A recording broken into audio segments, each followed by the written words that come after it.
Hey everybody, and welcome to another Indie Film Cafe episode for Criterion Watch. I'm your old pal the Moo Cow, aka A Presenza, and I'm joined by Jonathan Noody. And together we are watching a movie comes all the way back from the 80s, and it is a classic. Not really what I would call a chuckle fest. It's kind of dark and dreary and depressing, but it's really, really well done. And it is 1984. Oh, I've heard of this movie. The adaptation of George Orwell's classic novel by Michael Radford with John Hurt and, two John Hurt films in a row. Yep. And, God, why does my brain work? Cheryl Cusack and, There's another Cusack? Yeah. Because I only know Joan and John. Mm-hmm. Richard Burton. God, what a dumbass. And, this is a great film. I remember when it came out. I saw it. I was blown away. And, the novel 1984 was always pretty good. I know when I first read it, it was something I had to slog through it, but I came to appreciate it more and more as I got older. I don't know if you ever had to read it. It's really, really good. But if you like dark dystopian kinds of novels that sort of paint a very, very bleak future if, politics go in a certain way for different countries, this is one you want to really watch out for. It's pretty amazing. I heard really great things about it. Yeah, and it came from a time like when there were other films kind of in this direction. Brazil was made around that time and a few other films, but they all had sort of more elements of fantasy and quirkiness and comedy. Not like that in this. Okay. But it's really, really well done, and I think everyone should definitely check it out. I don't like Brazil. And this is the Criterion version, so it's got all kinds of great stuff in here. So we will check out the film, and then we'll be back to chat it up. Till then, everybody. See you soon. See you soon.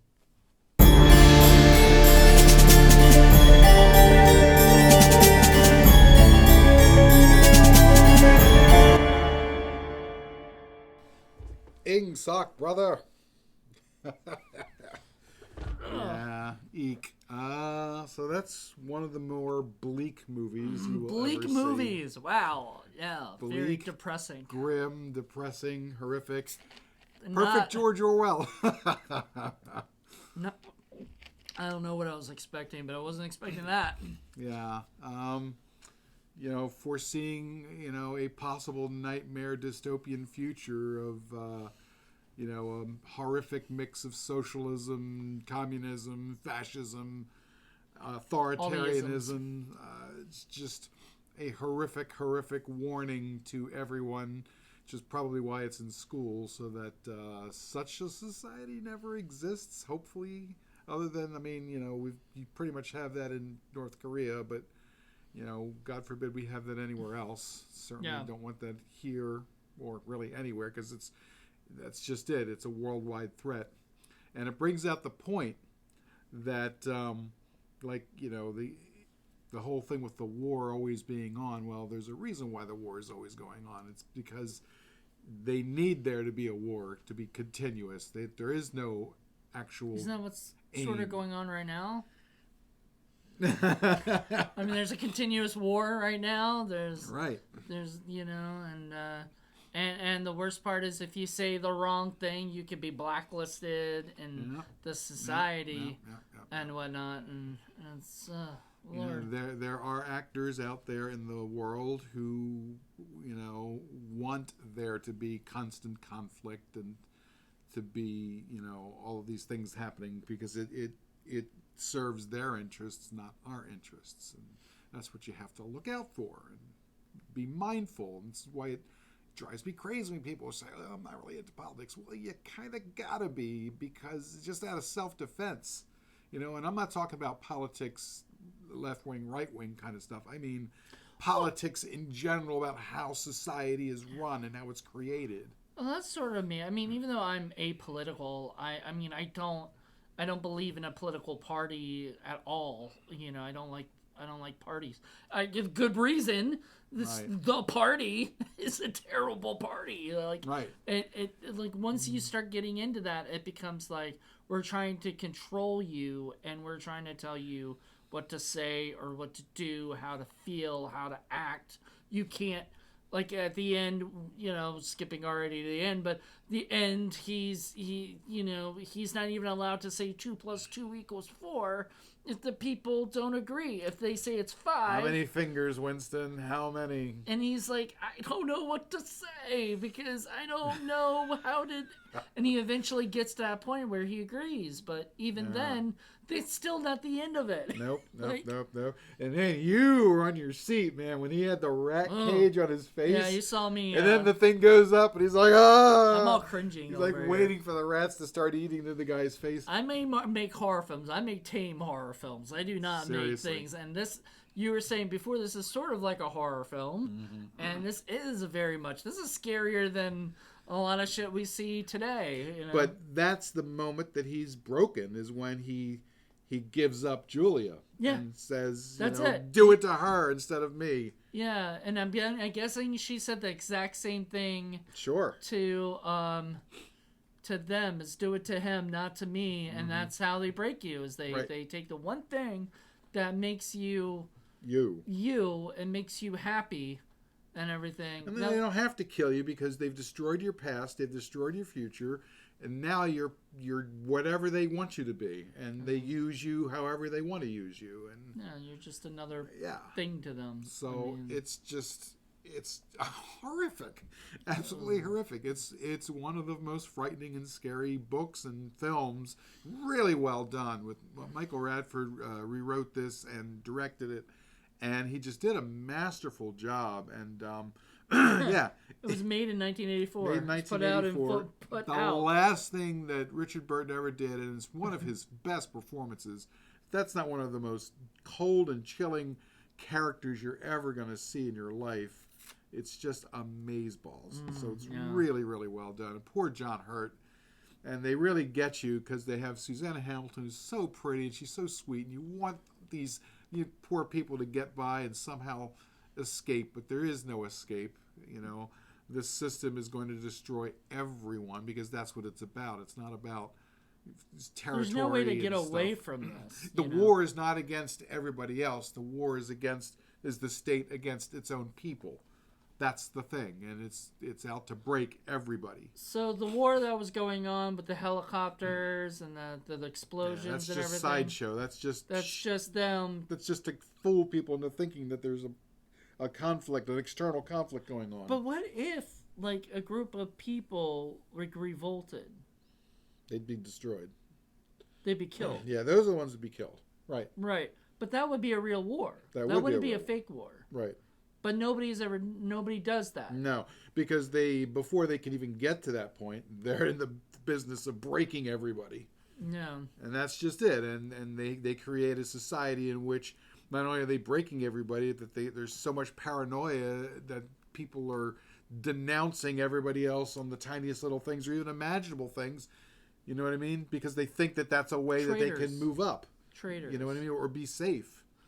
And like in the beginning of the movie, there's like the scene with the big brother on the, and all this stuff, and people are going, traitor, traitor, and Richard Burton's character even mentions, when he says, when did they get you? He's like, they got me a long time ago. So Richard Burton his character's already been broken a long time ago and gone through the process, and now he's being utilized in a way to do that to everybody else. And it's just a self-perpetuating machine. It's horrible. So they sort of knew this guy was... Yeah. This guy was doing this stuff for a while now. They're going to be doing it to everyone. Because that's the only way a society like that can function, is if everybody is broken. So everybody turns each other in, or denounces them. Everybody sort of, joins this thing at some point. They become like brainwashed to being, and they're all traps. The guy that has the shop that has bits of pieces of the past that they're not allowed to have, he's selling them stuff. Well, he's working for them too because they got him. You know, Which, I mean, the guy doesn't know. John Hurt doesn't know. Smith doesn't know because Smith goes to him and buys the stuff and then buys a room from him for $4. and that's just it. I mean, I always kept thinking, you know, if I had to be in that situation, I would not be buying bits of, you know what I mean? You have to like not trust anyone. You have to understand, like, yeah, if you buy That's something, such a horrible way to live, but something from the past, how did they get this? This is basically Right. at this point stolen goods, which means that it's illicit. yeah. So if you get caught with that, you're really screwed. And on top of that, you know, as we find out, that guy was a traitor, was the one who told on him and everything, denounced him. So he was because the state just assumes, because they know that nobody wants this. They assume that you're going through the motions. that you're gonna leave. You're trying to Right. leave. What they want to do is to break you so that you really do believe it. Nuts, man. It's scary. Yes, it's horrific. It's absolutely horrific. It's government gone wild. So Smith works at a news place, you know, Where he's basically. busy erasing the past. Where he erases the past and then writes out a new one. Whatever he's told to do, he does it. Yeah, so he says, you know, there's a war against East Asia, then they write that. Or if there's a war against Eurasia, he writes that, you know, or whatever. No matter what the government wants to tell everybody so that they believe. Which goes to what's going on in media today. Like, this is very much like, wow, because, like, in media today, people are just saying whatever headlines they want to say to attract people. Like, you go on Facebook, right? And there are just headlines that say, you know, this person did this thing. And it might not even be true. It doesn't matter because Right. people are going to believe it no matter what. What's worse is that, you know, he's saying, you know, he understands that people like Smith are doing it out of fear. And he's like, it's not enough to fear Big Brother. You have to love Big Brother. And that's part of breaking you, is that you don't fear the apparatus. They make you love it. This is why, like, when he's the 2+4 thing, 2 + 2 = 4 thing, he's telling him, you know, basically, I don't believe you. I feel like you're lying just to make us, to avoid pain. just to avoid pain. We need you to really see, you know, not just. He goes, how can I see this? It's like, you don't even have to see it, basically. Right. You have to just believe it, right? You know, or whatever and stuff. And that's so hard.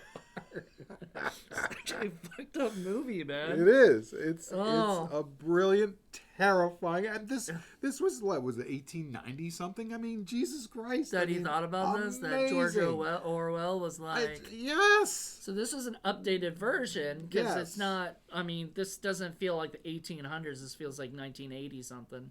You know, it really does feel like 1984. But like, you know, wow. I mean, it's just scary. Yeah, it is. That's why I say read the book. The book is fucking amazeballs. And and it's one of those books that for a long time nobody figured it was unfilmable, but you know, Michael Radford stuck in and said, "Sure, I'll do it," and he did it. And you know, he hasn't done a lot of stuff, but man, oh shit, he did a great job with this film. I mean, this is probably his best work, I'd imagine. The setting is completely believable. You can smell it, you can taste it, you can. I mean, it's disgusting. It's just horrific and hopeless and horrifying, and it is the perfect dystopia. It's funny to pick the 80s because the 80s was sort of getting cleaned up and getting, like you've said before, like New York in the 80s got like cleaned up and got gentrified. Yeah, it was when it was starting to change. Yeah, so in the 80s, London too, to an extent. Right. So 80s was sort of a weird time to kind of do this because make these kind of things. In the 70s, they wouldn't probably have to look far to find places that look like this. Well, and in England, remember too, at the 80s, that was right in the middle of Thatcherism, and that was like a real big thing with fighting against, you know, what was the British far right wing taking over politics there, and a lot of people fought against that. So there was this whole backstop, and of course, with Thatcherism and all the far right, was they were fighting against what they thought were socialism and communism, and that's why you've got aspects of both in this. Because when Orwell wrote this was right around the time when fascism and socialism and communism were starting to be created and were being thought of, and were in its infancy, and they were all threats to what was considered the typical way, especially in England, where it was a monarchy, and that was the way that it was run. Right. So yeah, it's just amazing, and I know they did. Somebody in America, and I forget when because I was a kid, but they did a TV version that was, of course, very toned down for TV. Yeah, of course. I remember. You can't really do the stuff that they did in this. But it was nothing like this. Yeah. You know. Well, this had nudity, which was a little weird because it almost felt strange to me. Like, it was very unsexy. Yeah, it was unsexy, and it was like she naked the whole time, pretty much. Like, not whole time, but like when she would hang out with them, she'd be naked, walking around, and I don't know. Even to this day, I don't ever feel comfortable just walking around naked, myself. So I imagine she was kind of but I think that was because they couldn't do it. They weren't really allowed. Well, yeah, are you talking about the characters or the actors? The characters, yeah. like more so. Yeah, no, they were like indulging in what was forbidden. Yeah, it was forbidden. So they were enjoying just being able to be around each other naked. That was a freedom. Yeah, it was a freedom. But even the actors, I mean, that must have been a little strange for her to have to walk around the set all day. Probably not. I mean, that's what actors do. It's not. I know, but still, I mean, it's a very, especially professional actors of that era. You have to have hopefully have a closed set, and you have to have it where Yeah, it was a different period. Yeah. But I don't think they would have had a problem with that. Else they just wouldn't have had taken the part. Yeah. But true. yeah, his version of it is slightly different than the Orwell one, and he's credited as co-writing it with as Orwell as well. But he's taking Orwell's foundation and then just transcribing it. Co-write it like the script with Orwell. Right. It's based on an Orwell. Orwell was not alive, probably, when this guy. No. Yeah, it's gotta be weird to think like, you make a amazing book like this. And when you wrote it, you never knew what moving pictures was because they didn't exist yet. And then 100 years later or whatever, they make this movie, and it's probably exactly what he would have imagined. As I said, like the only other person I could have imagined at that time doing it would be Stanley Kubrick. Yeah, and Kubrick would have still done a different movie. Yeah, he would have. But still, I would love to have seen the Stanley Kubrick version of 1984. And it was the kind of thing that he would have done, too, because he liked to take novels from really good writers. But then he also liked to make his own version of them. His own versions of them, right. Yeah. Like Stephen King's, his Shining was not what Stephen King preferred or whatever. Right. I would love to see Guillermo del Toro do a version of 1984. I think that would be fascinating. I think he would do a very good job with it. I think he would too. He's a very good director at world building, and you are required to build a world, even a horrific, awful, terrible world like this.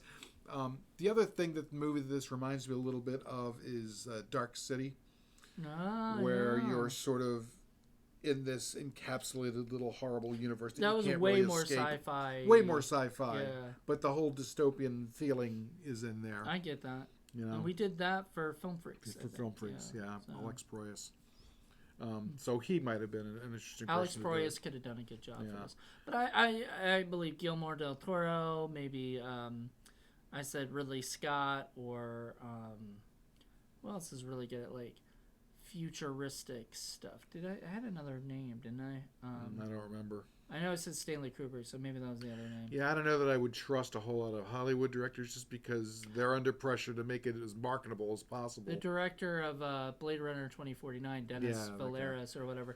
I think that's how you say his name. Because you can't turn this into a marketable I mean, he did Dune, the Dune movies, I believe, and those are more marketable, but that's completely different than this. Like, I could see Hollywood trying to change it so that they escape and it's a happy ending and all this other shit. Hopefully not. That's not... you can't do that with this Well, material. I mean, that's not the book, right? The book didn't do that. No. And the whole idea is... And that's the other thing. They get broken because everybody gets broken. The government these days do kind of try to get involved with film stuff too now. Try to make sure that films don't show them in a bad light. That's why a lot of movies about the government these days kind of don't go that route or whatever. I feel like I didn't know about that. Yeah, well, yeah, it happens a lot in Hollywood now. Barack Obama produced something. These days. I don't really pay attention to Hollywood, so Yeah. I don't know. I've given up on them 30 years ago, 40 years ago. Well, you look at a movie like Contagion, which was Matt Damon or whatever, but that was about exactly what happened to us later on in life. It's weird. We exactly down to the C word. Well, they've been predicting this kind of shit for a long time because of climate change and for other reasons that it was sooner or later was bound to happen. I mean, it has been happening with other diseases. Yeah, We're with talking other about diseases. COVID. Yeah, it's just that it was bound to happen with that kind of a disease. Mm-hmm. So yeah, it's just I don't know. This is what I'm saying though. People have to pay attention and you can't just do nothing but exist and be entertained. You have to have some responsibility as a citizen of this country and you gotta know kind of what's going on. Yeah, at least. Enough to at least responsibly vote. You don't have to love it. Unfortunately, we're in a system where you have to participate in some form or another, because if you don't, then you're simply allowing other people to control your life. Right. You know what I mean? And you see what happens. This is a perfect example of when government goes completely crazy and people have allowed themselves to be run like this, and we don't want that. We don't want that. We want a we don't want a dictator. We don't want somebody like We're that. We're going to have disagreements, but we have to be able to come together and discuss them and work them out. Yeah, we want to be able to have control of. And the other thing I really liked about this, and that goes to it, but is control of our thoughts. We have to have control of our thoughts. Mm-hmm. And I absolutely think that's the biggest thing with this movie is that anytime you get a thought or whatever and you at least express it to someone else, you can be turned into the thought police. And I'm like, I would not like to live in a world where I can at least have my dreams and my thoughts and my memories and all these things. They don't want any of that because you're not supposed to have your past. Your past before the party is completely right. Is non-existent. Yeah. There was no history. The lie becomes the truth, and then it becomes the lie again. No. And so on it goes. I like the beginning where it said, if you control your past, you control your future, or something. If you control your present, something like that. And it was well written how it was out, and I was like, holy shit, there's some deep shit with this stuff because it's pretty much telling you in the first 2 seconds of the movie while the stuff is going on that it's basically, now we all have the power to control our present. If we, and now control our past. That's why I love a movie like this, even though it's bleak. It's not just surface level entertainment and that's it. This is a movie that makes you think, and it forces you to think, and it forces you to, have some very uncomfortable considerations about what might happen or what did happen or what could happen, and you have to be conscious of that. And it's not just entertainment for entertainment's sake. I mean, I understand you're saying before that you wouldn't want Hollywood to change it to give it a happy ending. Mm-hmm. But what I would have liked to have seen, which I thought was going to go that route, I thought her and the dude were going to start a military group of people who were, and then start to rise above the government and try to overtake it. And I thought that would have been cool. That would have been neat. It would have been a different movie, and it would have been a different feeling. But I still would have liked that. Oh, sure. And that would have been a more happier ending, even if they got killed in the middle of doing everything like that. That would have been hope. Yeah. But there is no hope in 1984. That's the thing. It destroys hope. That's why they're breaking people, is to get rid of hope. So maybe somebody can make something that's not 1984, not call it 1984, and do it. I'm sure that's really what Terminator series was supposed to be about originally. What? Just being able to change your past and or in the you are future, in the yeah, future and have hope. and have hope. Yeah. Well, I don't know. The first Terminator, man, even though by the end of it there was a little hope, I mean, it wasn't.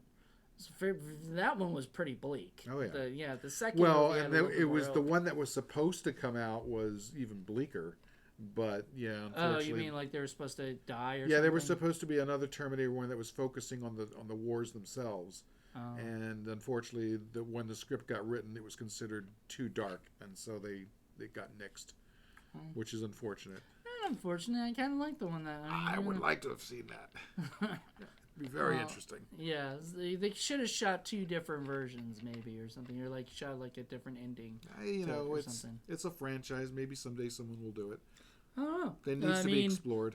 Yeah, I don't know. I don't know if they'd ever do that because that's still dark. And nowadays, more movies are trying to be lighter because we live in such a dark, bleak society right now. Well, yeah, but I mean, in the 70s they thought it was a dark, bleak society. In the 50s they thought it was a dark. You know what I mean? It's always going to be like that. There's never a time when everyone's like, oh, this is a perfect time we're living in. Yay, aren't we wonderful? You know, whatever period we have, everybody's miserable and fearful and concerned about what's going on. Paranoia. Yeah. Once again, that goes a lot right now to the fact that we get our news 24 hours and we can, you know what I mean? We can see sort of all the nastiness that is going on in the, regular life, that we normally wouldn't get in 1984, that plus we're also getting 10,000 channels of mindless entertainment and fluff and garbage that also wouldn't have been going on all the time. So most people just don't even bother looking at the news. I know people who don't look at it at all. Yeah, they don't even bother. They don't even want to see it because it just gets them more depressed. Don't even watch TV. All they do is watch YouTube influencers.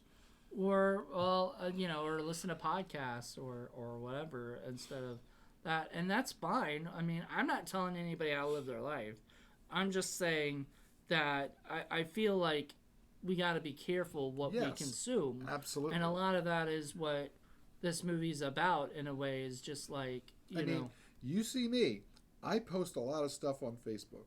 And it a lot of political stuff. A lot of political stuff, but not just that, but just stuff that's going on. Mm-hmm. Not because I support it or am against it. I let people figure that out for themselves. But I put it out there so people see what's going on. Right. You know what I mean? I don't do that, but I don't do it just because I put that out there. I have 20 people saying blah, blah, and I'm just like, I can't deal with that crap. It's just too much. I mean, there's hate on both sides of everything, on all sides. And I just like, I don't want, I just don't. It's like, the thing where Pakistan has bombed Iraq or, bombed Iran. That's a big deal. It's a big deal. People should know about that, and then, Israel bombs another place. We have responsibility. We got attacked by Iran. And but then don't you have people on the comments like telling you, like, which side are you on? Are you on this side? I don't care about comments. I never read them. I just post shit. I don't care what anybody comments. I think sometimes you read them because sometimes you reply every now to them and and tell them to fuck off. It depends on who it is. But here's the thing. See, you can't even do that because Facebook will put you in jail. I've already been in enough Facebook jail. Well, you posted nudity from Biling. Yeah. But God forbid. God forbid she sends you. You see a Biling boob. Yeah. Good Lord. Hey, you didn't even see that. We should all be so lucky. You didn't even see that. We should all be so lucky. I don't understand. It was like a skimpy costume. That's all it was. I don't know. Anyway, to go back to this movie, which I think, but see that this movie opens up really good discussions and shit. Oh, yeah. And I think more people, if you haven't seen 1984, well, we did spoil some stuff, so that's your fault. But, but trust me, talking about it's one thing. You got to see it. You got to see it to believe it. It is. The rat scene especially is so cringy. Oh my God, that's terrifying. Not cringy in like that was gross kind of way, kind of cringy like I can't believe. Tension. The tension is way up there, and the way he's just so calmly explaining what's going to happen. Yeah. That scene must have been hard to do, period, for somebody, because I mean, it must have also been fun for what's the actor? Richard Burton. Sure. Because he gets to play this character who's just absolutely evil. Like, even though he thinks he's absolutely right and thinks, because if you look at like Hitler was evil man. You know, and the Big Brother has a mustache kind of. But like, yeah, but like you can't. You know, Hitler, if you look at what Hitler tried to do, you know, and all the things that he was doing, he thought he was right. He thought he was doing the right thing. He thought what he was doing was going to save the world. And that's what these guys think. They think that what they're doing right now is going to change the world, it's going to save it. That's why they say the road to hell is paved with good intentions. Yeah. But you can see how there are different bits and pieces that other movies and shows and things have taken. Like in Star Trek Next Generation, there's an episode where Picard gets taken by the Cardassians and tortured. The Kardashians? Yeah. And wait, Kim Kardashian was in No, this was before those idiots came to power. And he's tortured by, it's David... not David Wells, it's I forget who it was, but David Warner. David Warner. Who's fantastic, and he plays almost the same role and tortures him and says, "How many lights do you see?" And Picard's like, "There are 4 lights," and he gets tortured. Oh, so that was a sort of a throwback to that. Yeah, and then finally, when they don't break Picard and they're taking him away to let him go, he turns around and goes, "There are 4 lights!" And he's like throws it back at him. It was a great scene. No. You know, it's like the scene you wanted to see poor John Hurt do, but he doesn't do it. He doesn't do it because he just can't do it. The other thing is, of course, is the remake of Wicker Man, where, you know, which was a ridiculous movie, but, you know, where The bees? The bees, right, where he put the thing on the, "Oh, no, not the bees," and it's just terrible. But, you know, that was badly done. But in this case, where they put the cage on with the rats, that was fucking terrifying. Oh, yeah, that was terrifying. That was But horrific. it wasn't bees, it was rats. Right. And I think that was even... You know, in a way, and the fact that he described it like they're gonna come in there, gonna bite your eyes, and they're gonna take your skin off, and all this shit. And the whole time, I'm just like, oh man, you know, Are they gonna go there? Is Oh he gonna God! do it? Is he gonna do it? And then he just yells out, "Do it to Julia, not me! Do it to Julia!" And just completely turns on her. And at the end, you know, you see him playing chess by himself. You can see he's completely broken. He just almost looks like he's just insane, you know, and they meet, and she pretty much says, "I did the same thing, you know, I turned on you." And like, whatever they had between them is gone, completely gone. They're now brother and sister again, you know, which, I mean, that's what they're supposed to be called, right? Like throughout it is like they call themselves, hey brother, hey sister. Right. Well, you know why? Because brothers and sisters are not allowed to marry and procreate. Yeah, never let her fuck and you know all this other shit. And they do that in the movie because they go against what they're supposed to be doing. Right. They're trying to break every possible affiliation you have except with the party. Right. That's all they want. Yeah. I mean, and then what we saw, because his job was to like erase people's past, I guess, or whatever. And so we find that one guy, his friend, and everything, he erased his past, right? And then later he sees him in the prison, and the guy's like room 101, and he was like, "Not me, take him." Right. Like he's the big traitor, I'm not. He's the thought criminal. He's the thought criminal. Which that was interesting. So there's one other scene with this woman asks Smith to come do her plumbing or whatever, which was weird, but her husband was out of town, I guess, or whatever, and so she needed him to come do that, so he went to do it. I don't know, did he get paid extra for that? I mean, probably not. What was, I guess he was doing it as a favor. Okay, whatever. And then so the guy, what is it, or then the little kid says, you're a thought criminal. Yeah. And I was like, how does he know that? Like, did he just guess by looking at him? Probably either that, or they're trained to just do that, to just find somebody. And... As a kid? Yeah. Oh my goodness. That's how they get you. They start you young. They start you young. They get you indoctrinated. And the guy wasn't started young because he was pre-party. Right. You know? Exactly. So he had those thoughts. That's why you don't have to break children, because they don't have a past to erase. They've already been brought up that way. They're already part of the party. Right. You know, and stuff. So they don't have to. So when they grow up, no matter what, they're just going to be part of So that Parsons' he's turned in by his own kid to break him. That's so messed up. It's fucked up, man. I know, that's all fucked up. Yeah, but it's amazing story. It's an amazing movie. It's really, really well done. But yeah, it is not a gaggle of giggles. Trust me. No, I mean, if anything, what I really think about this movie is it just sort of has this way to make you think, you know, or whatever about what and don't worry, there is no thought police, so you can very much think it right now. Now, if there ever becomes a thought police, that's scary, you know, because I have thoughts. I have ADHD. I have thoughts every 2 seconds. So, you know, I probably had like 5 thoughts already throughout this thing, you know. I can't help it. So I can't be, you know, the thought police can't come in and take me down or whatever. But if there ever becomes that, it's terrifying. But it doesn't matter, because everybody gets a turn. Everybody gets broken. So if they haven't broken you yet, you're on the list. And so all right. So do you think you'd be broken? I'm sure everybody does. Everybody would be. So what would be your fear? Probably something to do with heights.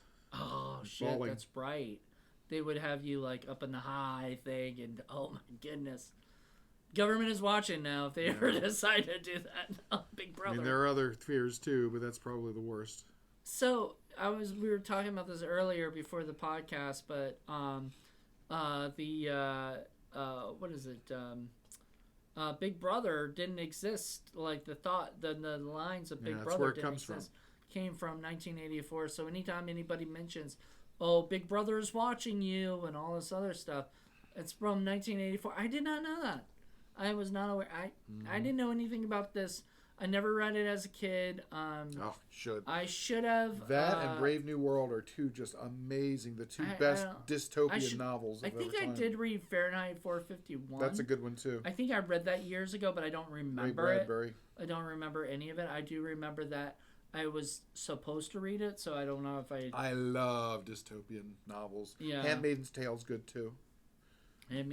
Margaret Atwood. They turned that into a series. The series? I never did, because I could never get it, but I've heard it's really good. Yeah.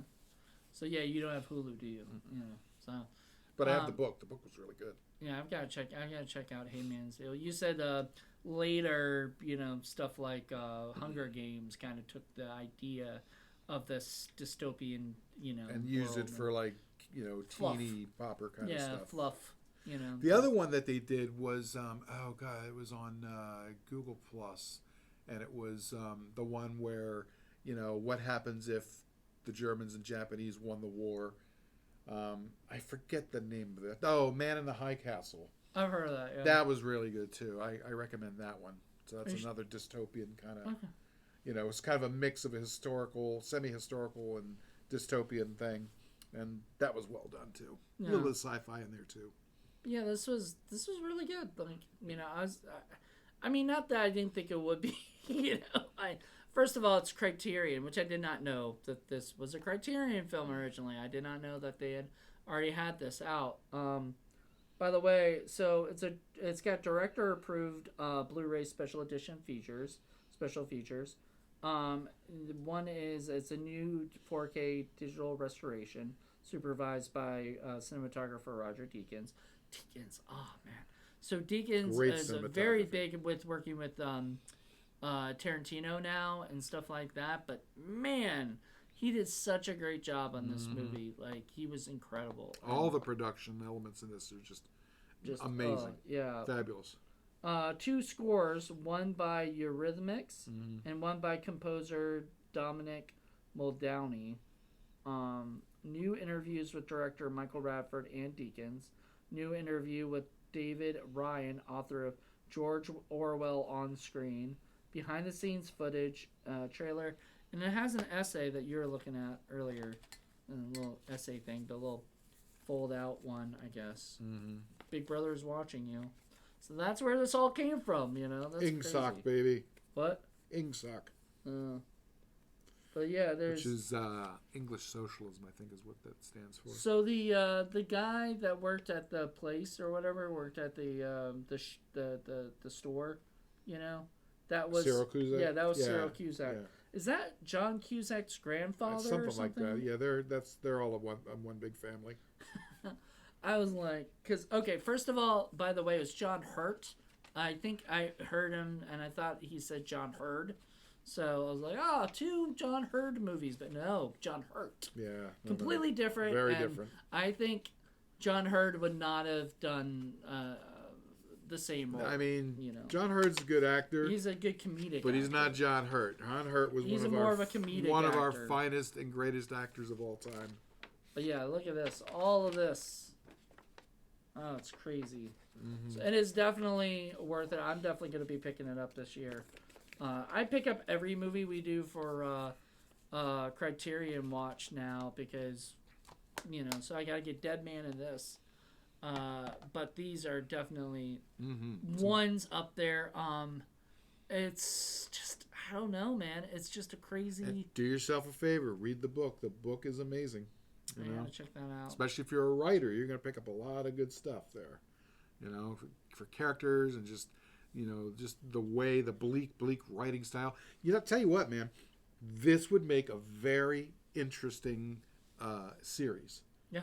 You know, kind of like Walking Dead in that. Actually, I don't know if I can watch a whole series like this. That's just it. Walking Dead got to a point where it was so bleak, people dropped off. But I could see that in this kind of a world, though. I don't know, though. Because I think, like, what would happen? You would have to be invested with people who were trying to change right this thing. But then nothing changes. Well, yeah, that's just it. You'd have to. You there's your Hollywood thing where you get somebody fighting against the system and maybe marginally being successful against it. Maybe, you know? but like you said, you'd hate that, wouldn't you? Yeah, I mean, if it were a movie, yes. If it is a series based on the world where you're riffing off of the novel, I think you could do that. You're not saying it's 1984, but what you're saying is this is, you know, something set in that world, and we're not necessarily giving it a happy ending, but you're at least giving it a hopeful. You know, it's giving it some hope. I can see that. I that would be a very interesting. Because by the end of it, series. yeah, there is no hope. There's no hope here. There's all of it is just this painful, scary thought that and that's really what it comes down to is what he talks about is you know, when John Hurt's trying to describe that part of humanity that would fight against this no matter what, and Richard Burton saying, well, what is that? Where's the evidence for that? That doesn't really exist. That's 2 different ways of looking at the world. In 1984, Richard Burton's side wins. But if you were to do this as an extended series, you could have it so that John Hurt's side wins. And we don't know exactly what it is about humans, but the fact is that we don't really have this, other than, say, North Korea. This hasn't come to pass yet.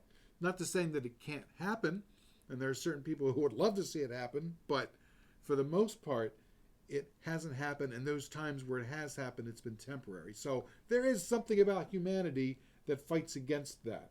So I could see a series where you're fighting against it. You don't necessarily have to win, but just to fight enough is enough to show that there's a human spirit still out there. So yeah, MGM put this out. Like, is MGM still around? I mean, I know they have MGM Plus, and I know all that stuff. I think so. So if MGM wants to do MGM Plus original series of 1984, I would definitely say and the that thing would is, be great. I don't know who has. I guess George Orwell's estate has the rights, but I don't know. They have the rights probably to the novel. Well, that doesn't mean that they have the rights to the film. And then you would be doing something different. So if you had a series, I don't know that there are rights to a series.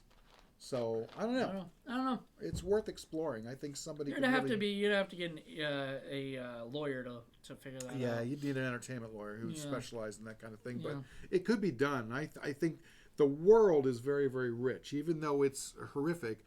you could really do some interesting stuff with that.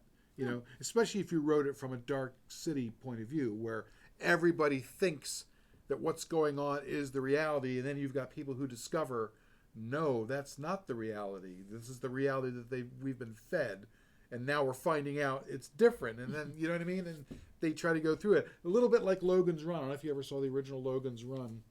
No, actually, I haven't. Yeah, I have that. We should do that for Film Freaks because it's really good. I know I've seen the and there was a remake, I think. There was, yeah. You don't want to. Yeah, No. It's one of the very few made-for-TV movies that was really good. You know, it was back when they used to do a good job with that, like Salem's Lot and some other stuff.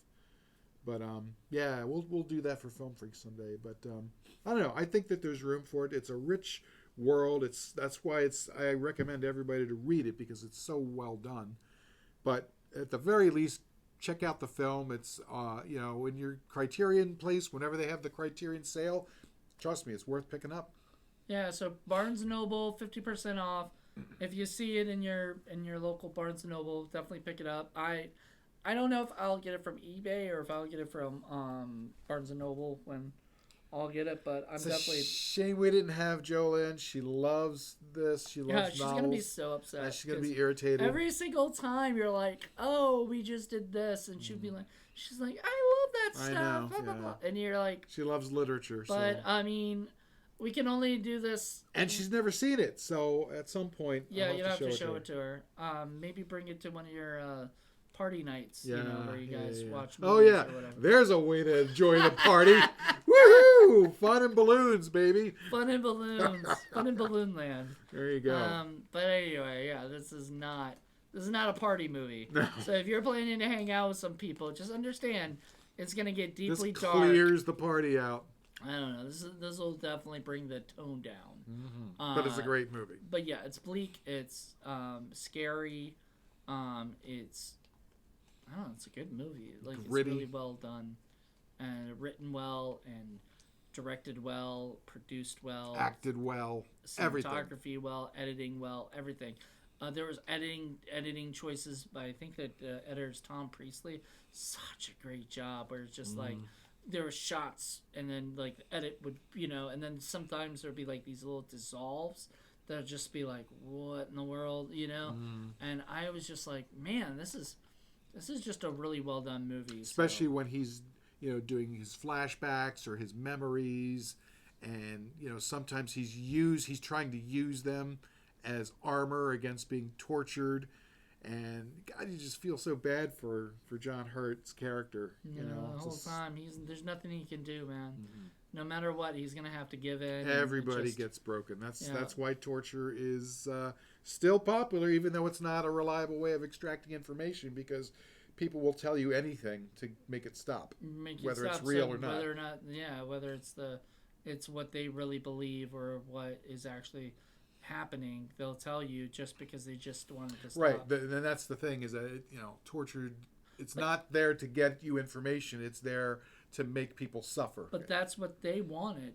Right. They wanted them to say whatever they wanted them to say. So if they wanted them to say 2 + 2 = 5, then it equals 5. And sometimes it's 3. Sometimes it's 3. Sometimes it's both.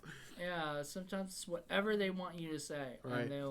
And if you disagree with them or try to change that, then you are, you know. My only problem with it is, didn't they declare him as a person without a past or something? So is that everybody? It becomes a person without a past at some point? And then now that you no longer have a past, they simply take you, pluck you, and put you wherever they want you now. So why was he, at the end, he's playing chess by himself? Because he's just waiting to be reassigned to wherever they're going to stick him. They might stick him up in the front. They might stick him in the back somewhere. But now they know that he's not... One of them. Right. And One of them. Right. One of them. And he's not going to, you know, look at the past or have any problems with that. Now he's a useful piece to them. So they'll put him wherever they need, you know, wherever there's a need. This is a harsh movie, man. It is. Because in a way, it's easier to just be killed. Yeah. I'd rather be killed in a movie like that than to be broken, and that's the worst evil of all. Not just to be killed, because anybody can kill you, but to be broken and to be turned into a tool for that Basically, society. your brain turned to mush. Oh, it's awful. And stuff, and just you're just agreeing with them. You're now just a better off dead. Yeah, you're just a which was a Cusack movie. Yeah. But which is what is it? You're just a drone, man. Mm-hmm. You're just another cog into their It's kind of like One Flew Over the Cuckoo's Nest. Good movie. Where I've thought about that for Film Freaks. Where he's like, even though he's an outrageous pain in the ass, you got to love Jack Nicholson's character. And then at the end, after they break him and he goes through electroshock therapy and he's, more of a behaving person, and he just like sits there and drools. I mean, he's dead. He's better off dead. They've destroyed him. They haven't killed him, but they've destroyed him. He might as well be. As well be dead. And this guy might as well be dead. Mm-hmm. John Hurt's character Smith, and that's what you said. Like Smith is just an everyday man. He's the everyman. He's just the person who's just doing his job, and then he thinks, man, wouldn't it be nice to have sex with this hot chick that like works with me, and then just all that just makes it just. It's a trap. Yeah, all of a sudden he's going down this rabbit hole he shouldn't have gone down, and he gets caught. And that, by the way, that scene where they get caught, man, that was rough because they were like said, hey, blah blah blah blah blah, and they go, we've been caught, and the thing pulls up and you see that lady, that annoying lady, punched in the stomach. Oh God, yeah, awful. She got punched in the stomach. I thought they were gonna punch him, but they didn't, and I was like, because I guess they didn't have to lift him over their, thing. Like it was rough. But everybody involved in that was broken at some point. Yeah. And then reused. Just to think about that, yeah. Every one of them had to go through the same process that they're going through. Yep. And nobody cares because they've all gone through it. And it's like a machine. Yeah. It's an unthinking, unfeeling machine, and everybody gets a turn. Rage against the machine. That's right, baby. Fight the power. When I was watching this, I was like, this is absolutely. I can tell this is a Paul movie. Like, even if I was watching this by myself, I'd go, I know Paul would have loved this movie. Oh, because yeah. This is just absolutely everything that Paul believes, Yep. Fantasy of fighting against the power. That's what I love. Yeah, that's why he created Indie Film Cafe. Even if it's a hopeless fight, it's still a fight. Yeah. I mean, even you say today, like, if you're going to make an indie film, you're not going to make it, the indie film that, like, everybody else is going to make. You're going to make it the weird fucking movie that you want, or the really, really good movie that you don't see people making these days. Right, or whatever. right. Why make somebody else's movie, man? You got to make your own. Isn't that a line in Ed Wood? Like, why else spend your life making somebody else's dream? Perfect. Yeah. So kind of a perfect way to kind of finish this off because, yeah. So that was amazing. If what's his name were still alive, not Orwell. I keep thinking Orwell. Orson Welles, he would have loved this movie. Was he not alive in 1984? When did he die? I thought it was earlier 80s, but I don't remember. He might have seen this movie. He might have, but I don't. But think he so. didn't. He wouldn't have directed it because he was too old at that time, or he was starting to kind of. But no, he would love to have, but no. He would have done a good like job. I said, for a long time, this was one of those movies that was considered unfilmable. So. Oh, you know who else would be great, but they already did something similar to this, is Terry Gilliam, who did Brazil, which you said was very similar in a way. But I like Gilliam. I think he has a penchant for kind of going off the deep end and going a little. Stranger. He can't contain himself. He has to do something a little odd and a little weird and a little strange, and because that's just the way he's built. Brazil was really weird and really strange. I mean, I still like it. It's just. I think he would make it. I think Brazil is more his style. I think Brazil is his 1984. It movie. is. Yeah. Yeah. So it's an interesting companion piece, and like I said, around the same period. So there you go. Okay. Yeah, you're right.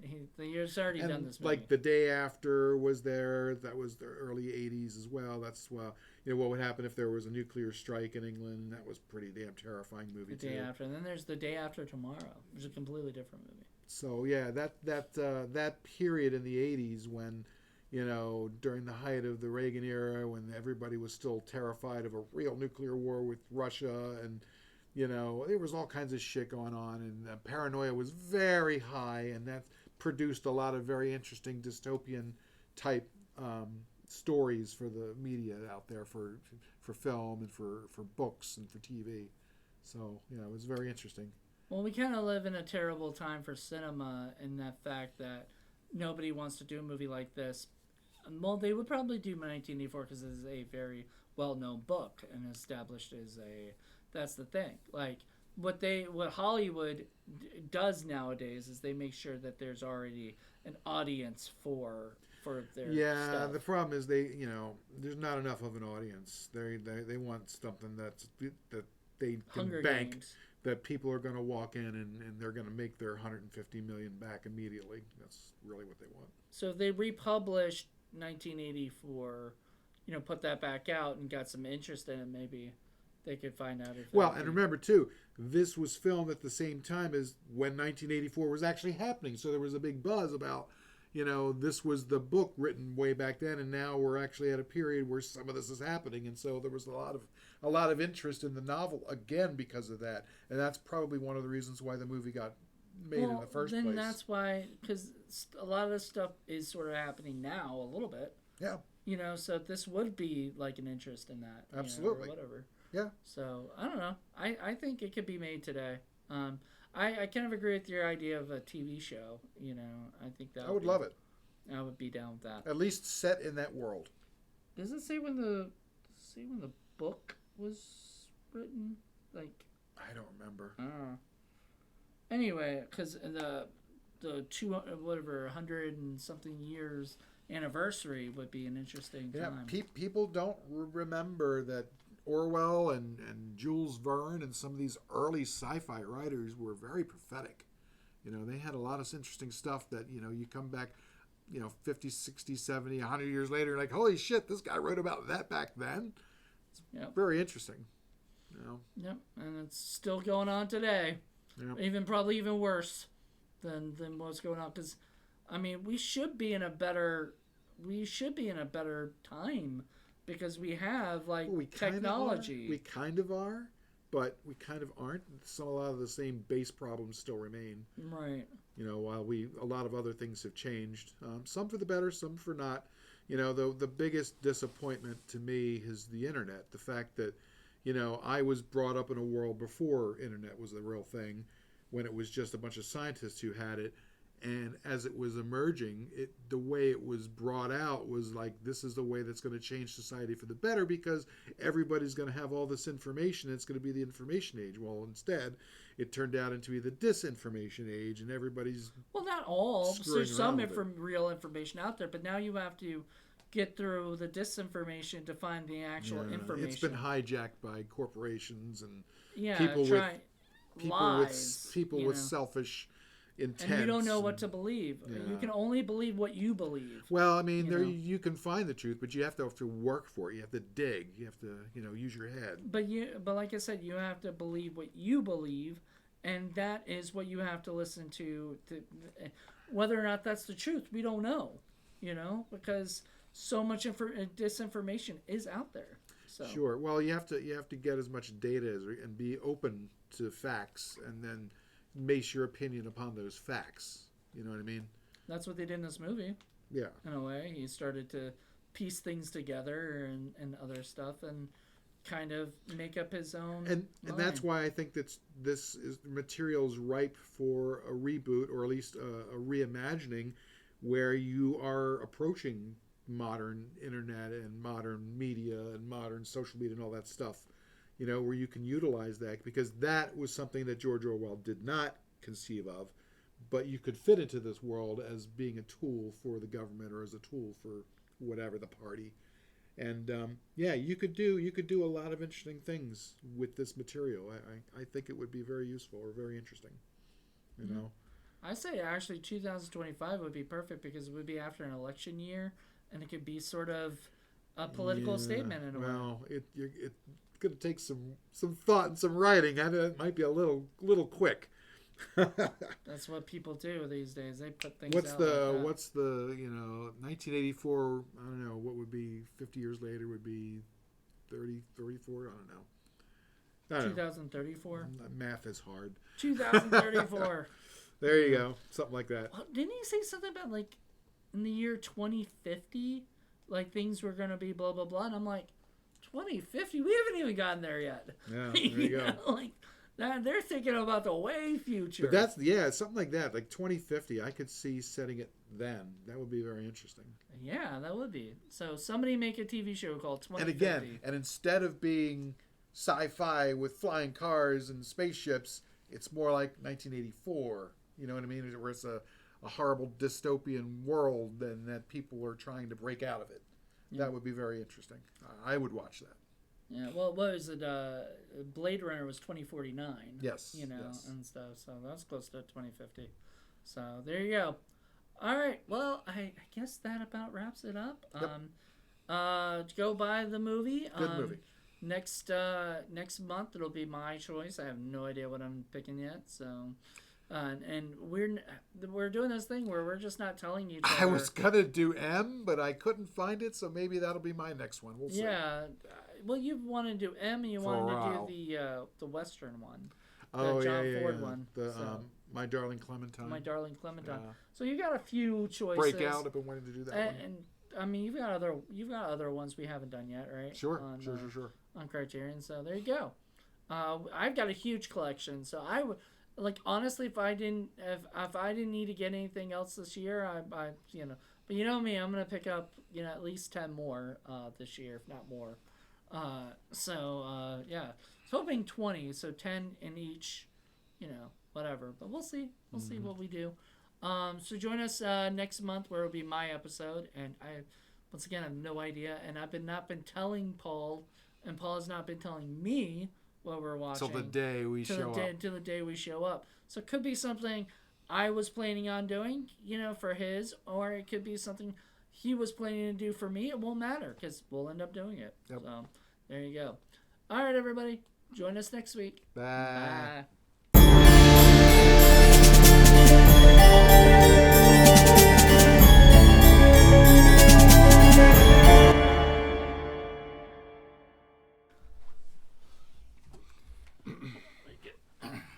Here.